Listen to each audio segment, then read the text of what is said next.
Namaste Vidya. Myself JVN Neha Saini from Physiotherapy and Diagnostics, Jyoti Vidya Peeth Women's University. Here I am going to tell you about the anatomy of the large intestine. The large intestine comes after the small intestine, the digestive tract, and measures approximately 1.5 meters in length in adult human beings. So here we can see the location of the large intestine in the diagram as well as in the chest X-ray. It is located outside the small intestine.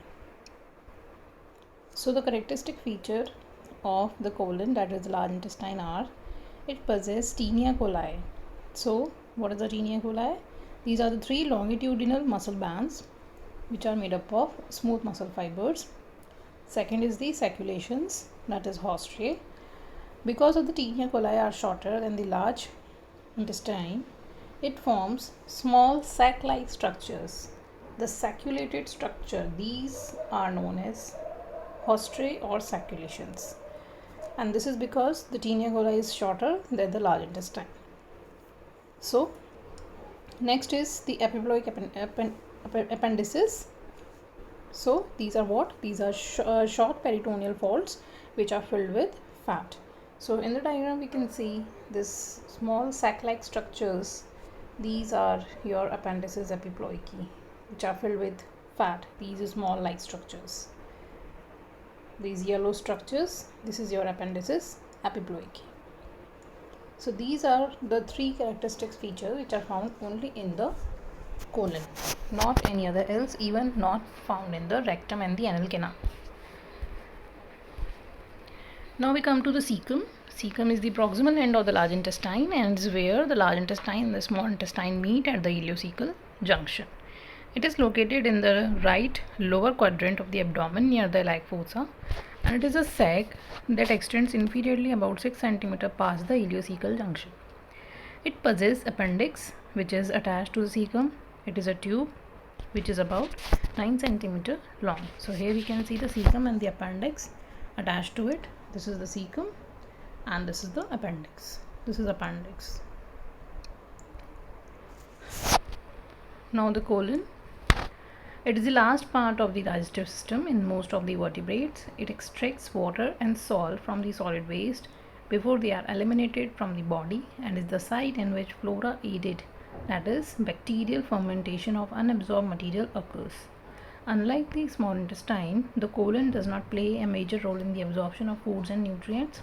However, the colon does absorb the water, sodium, and some fat soluble vitamins. So this is the parts of colon, that is, this is the ascending colon, this is transverse colon, this is descending colon, sigmoid colon. So these are the different parts of the colon. Then rectum and the anal canal.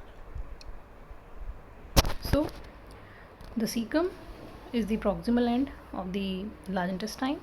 It is 8 cm long and 5 cm wide, and the rest of the parts of the colon, that is ascending, transverse, descending, sigmoid colon, here also they have given their dimensions, so kindly go through it. Now the colon consists of 4 sections, that is the ascending colon. So it extends superiorly from the cecum to the right colic flexure near the liver. So in the diagram we can see this is the cecum, and above that this portion is the ascending colon, and it extends from the cecum up to the right colic flexure. So flexure means the bending. So this bend of the large intestine, when it bends and forms the transverse colon, this bend is known as right colic flexure since it is on the right side. Similarly, transverse colon again bends and descends downwards. So this band is known as left colic flexure because it is on the left side. So right colic flexure is below the liver and left colic flexure is below the spleen. So remember this thing.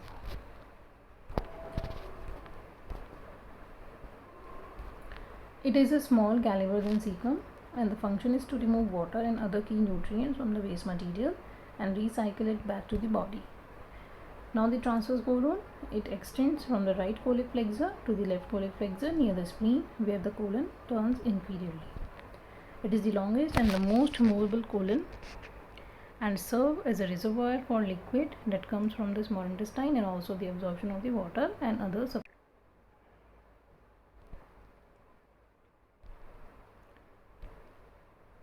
Then the descending colon, it extends from the left pollic flexure to the pelvic, and the function is to store feces that will be emptied into the rectum. Then the sigmoid colon, it forms a S-shaped tube. Sigmoid means S-shaped tube, and that extends medially and then inferiorly into the pelvic cavity and ends at the rectum. It forms a loop which average about 40 cm in length and normally lies within the pelvis. And the function is to store fecal matter until the body is ready to expel it. So this is the interior of the large intestine. Here we can see the crypts. Crypts are what? The mucosal lining of the colon. So in the crypts, there are many mucous glands are opening, which are produced by the goblet cells. So in this image, the lightning or sharp lightning is because of the mucus which is secreted by the goblet cell. So these are the main differences between the small and the large intestine, which are only found in the large intestine and not anywhere else, even not in the rectum and the anal canal. These three structures are the Taenia coli, which we have discussed earlier, circulations, and appendices epiploidy. So these are the structures of the large intestine. Then come to the rectum. Rectum is a straight muscular tube that begins at the termination of the sigmoid colon and ends at the anal canal. So here you can see the rectum and the anal canal. The muscular tube is smooth muscle and is relatively thick in the rectum compared with the rest of the digestive tract. Now the location of the rectum, posterior part of the lesser pelvis and in front of the lower three pieces of the sacrum and the coccyx. So in the diagram we can see this is the sagittal section of the male pelvic cavity. Here we can see this is the rectum located in front of the lower three pieces of the sacrum and the coccyx vertebrae in front of it and behind the urinary bladder. So this is the rectum. It begins at the third sacral piece as a continuation of the sigmoid colon, and it follows the concavity of the sacrum and the coccyx, that is the sacral flexure. We know that sacral concavity lies anteriorly. So this rectum follows this concavity and ends at the anorectal junction and about 1 inch in front of the tip below the tip of the coccyx by bending posteriorly. And when it reaches up to the tip of the coccyx, it reaches at this point, it bends posteriorly. So this bending at this point is known as perineal flexure. Its lower part is dilated and is known as ampulla. Now in the rectum there are two anteroposterior curves. Anteroposterior means on the anterior as well as on the posterior surface. So first is the sacral flexure. Sacral flexure means it lies in the concavity, it follows the concavity of the sacrum and the coccyx. So this is the sacral flexure. Another flexure at the perineal flexure. It is convex forward at the anorectal junction and is maintained by the puborectal sling of the levator ani muscle. So in the diagram we can see this is the sacral flexure and this is the perineal flexure at this point. It is maintained, the perineal flexure is maintained by a muscle known as puborectal sling, which is made up of levator ani muscle. Now there are three lateral flexures also in the rectum. One is the upper flexure with convexity to the right. So here in the diagram we can see this is the convexity towards the right. This is the upper lateral flexure. Then middle, this is having convexity towards left, and again the lower flexure which is convex towards right. So these are the three lateral flexures in the rectum. These lateral flexures must be remembered when one is passing sigmoidoscope to avoid causing the patient unnecessary discomfort. Now the interior of the rectum. If we see the interior, there are mucosal folds, and these mucosal folds are of two types. One is temporary, other is permanent. Now the longitudinal folds which are found in the rectum, these are temporary in nature, as we can see in the diagram. These longitudinal folds, these are mucosal folds which are temporary. These are present only in the lower part of the empty rectum. When it is again filled, these mucosal folds are vanished and they are effaced during distension. Then the permanent mucosal folds are known as Houston's walls. These are three. These are horizontal, semilunar, and lies along the concavity of the lateral curves. So remember, they are lying along the concavity of the lateral curves. They are formed by the reduplication of mucous membrane containing the submucosa and the thickening of the circular muscles. So these valves are the reflection of rectal mucosa, and their use seems to be to support the weight of the fecal matter and prevent its urging towards the anus, which would produce a strong urge to defecate. So these are the Houston's walls which are demarcated, and this is the original view of the Houston's wall. Next is the anal canal. Anal canal, it is the terminal part of the large intestine. It begins at the anorectal junction. So here we can see this black arrow at the upper side is denoting the anorectal junction. This is the anorectal junction, and at the point 2 to 3 centimeter in front and little below the tip of the coccyx. So this is the location of the anal canal. It is directed downwards and backwards and opens at the anal orifice. So this is the anal orifice, which is lying 4 centimeter below and in front of the tip of the coccyx. So this is the location of the anal canal in the pelvic cavity. Here we can see the most posterior structure in the pelvic cavity. This is the anal canal. Now the anatomical anal canal, it is extending from the dentate line or pectinate line up to the anal verge. So this is the anatomical anal canal. Now what is the surgical anal canal? It begins at the anorectal junction and terminates at the anal verge. So it is somewhat higher than the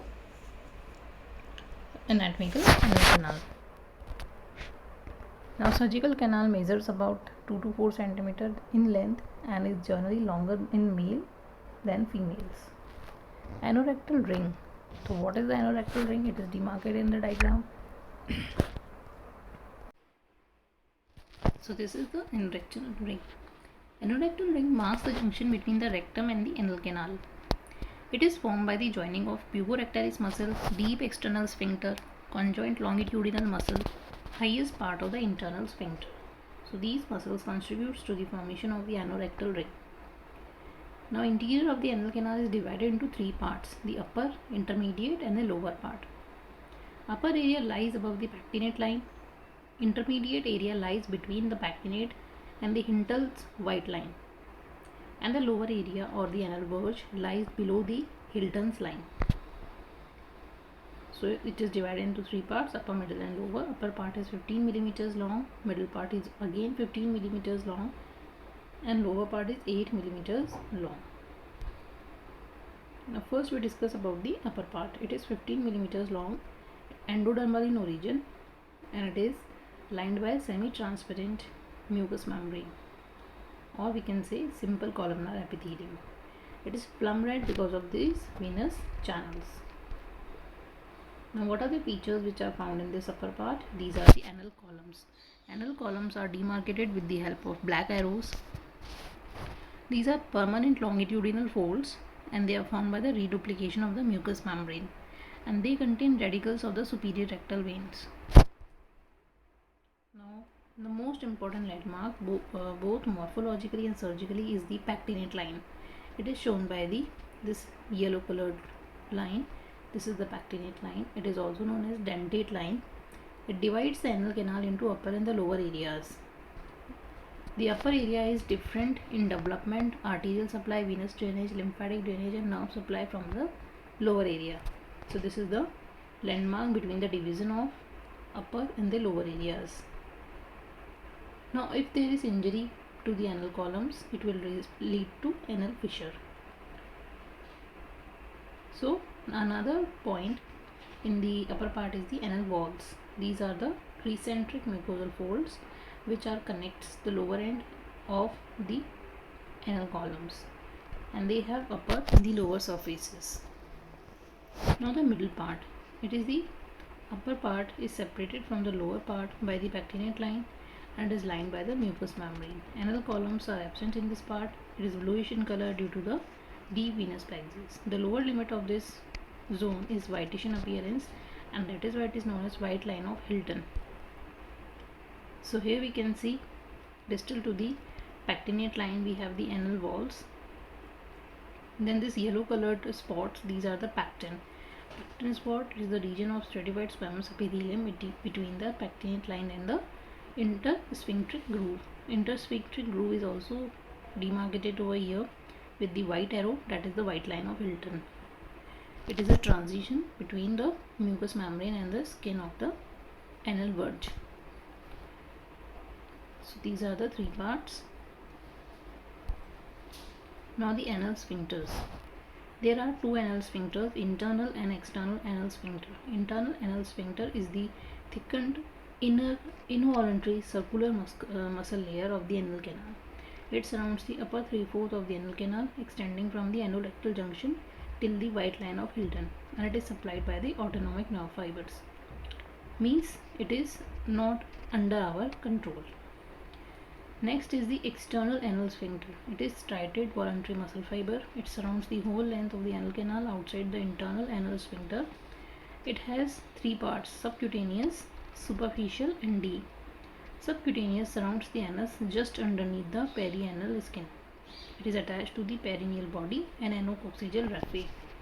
Superficial part surrounds the lower part of the internal sphincter above the subcutaneous part, and the deep part is very much deep, and these are made up of skeletal muscle fibers, means these are under our control.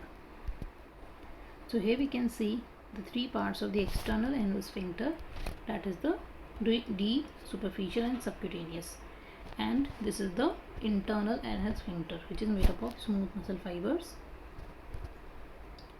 Now there is a surgical space related to the anal canal. It is known as intersphincteric plane. It is between the external sphincter laterally and the longitudinal muscle, that is the internal anal sphincter medially. So this potential space is known as intersphincteric space. The plane can be opened up surgically to provide access to the operations on the sphincteric muscles. So here we can see the intersphincteric space. Now the applied cancer of colon, that is overgrowth of these cells of the large intestine. This is your cancerous growth. Next is the rectal examination, proctoscopy. So if we want to examine the interior of the rectum, it can be done by digit, or this is known as digital rectal examination, and if it is done by using an instrument known as proctoscope, it is known as proctoscopy. Then next is a mucosal versus full rectal prolapse. So here we can see in the mucosal prolapse, the rectum, the mucosal and the submucosal layer of the rectum, they are emerged out, protrude out through the anal verge, and if there is full rectal prolapse, then all the layers along with the peritoneum, it is protruded out through the anal verge in case of rectal prolapse. Then the hemorrhoids. Hemorrhoids are also known as piles. There are swollen veins in the anus and the lower part of the rectum, similar to the varicose veins. It is due to dilatation of the rectal venous plexus, consists of external and internal components. It's very frequent disease, and the exact cause is unknown, but most of the causes include obesity, aging, weight lifting, hereditary factors, pregnancy, and sedentary lifestyle. So these are the two kinds of piles, internal as well as external piles. Internal piles are usually not painful, but these bleed even when they are irritated, such as during the passage of the hard stools. External piles, these are present as swelling outside the anus, and it creates irritation and itching. These can be painful sometimes and usually do not bleed. Then the questions related to this topic are: write short note on interior of the anal canal. So in this you have to discuss about the different parts along with their length and important anatomical features. Then the second question is the discuss about the secant. Then for your exercise you have to draw this diagram, this valuable diagram of the large intestine. Then the second exercise is the anatomical features of the rectum and the anal canal. So this is the interior view of the rectum and anal canal. So you should remember and you should draw this diagram in your files. and use color as it is shown in your diagram. So this completes your topic, the large intestine. Thank you.